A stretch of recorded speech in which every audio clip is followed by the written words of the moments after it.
I was shocked when I found out that Akira Toriyama passed away.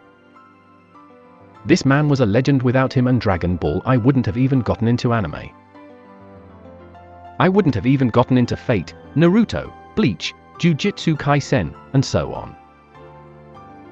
So I am just feeling really down. It feels like a part of me just died, and in a way it sort of does feel like that. Since I was first introduced to Dragon Ball in 2011, I was just a kid back then, and now here I am now in 2024 as a full-out 18-year-old. It only feels like yesterday when I was first introduced to the anime, watching Kid Goku and his adventures with Bulma. Then when I reached Z, it only got better with new characters that we've all come to love: Vegeta, the Ginyu Force, Frieza, Broly, Cell, Android 17, Android 18, Gohan, Trunks, Majin Buu, Mr. Satan, Vegito, and Gogeta. Although I had some problems with Dragon Ball Super, it nevertheless was still a relatively okay series that I thought was enjoyable somewhat. If I had to pick my favorite arcs from the Super series, it would probably have to be the Battle of Gods, the Goku Black and Zamasu arc, and the Tournament of Power. The rest were just kind of meh or filler to me.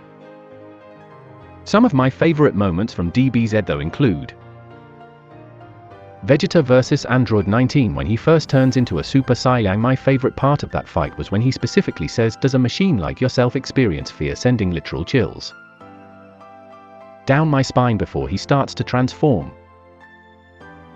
Vegeta's first final flash against Cell, simply just because of that epic amazing piano music, and also because the final flash till that moment was one of the most largest beams ever released in the show at the time.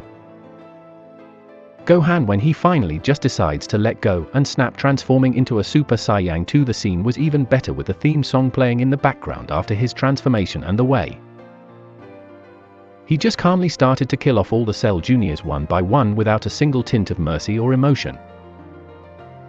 When Vegeta allowed himself to be turned into a Majin so that he could not only have his rematch with Goku, but to be rid of his weaknesses and be more like his old self again.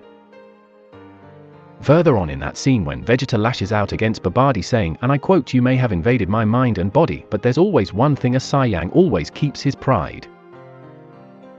Vegeta's final explosion against the Fat Buu was also epic, because in a way it was like seeing his own way to redeem himself for the things he did and for accidentally unleashing Majin Buu.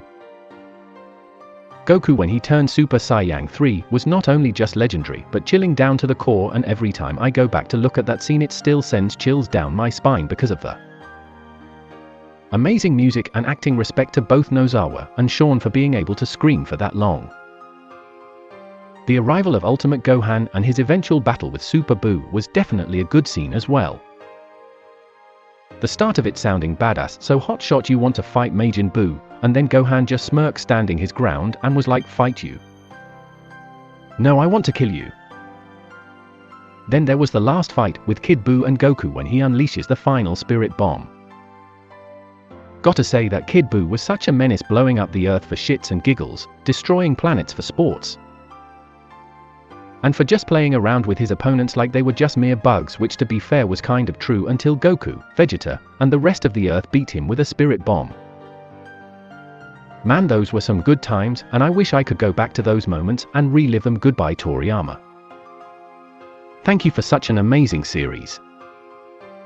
I hope you find yourself in heaven along with King Yama and Goku.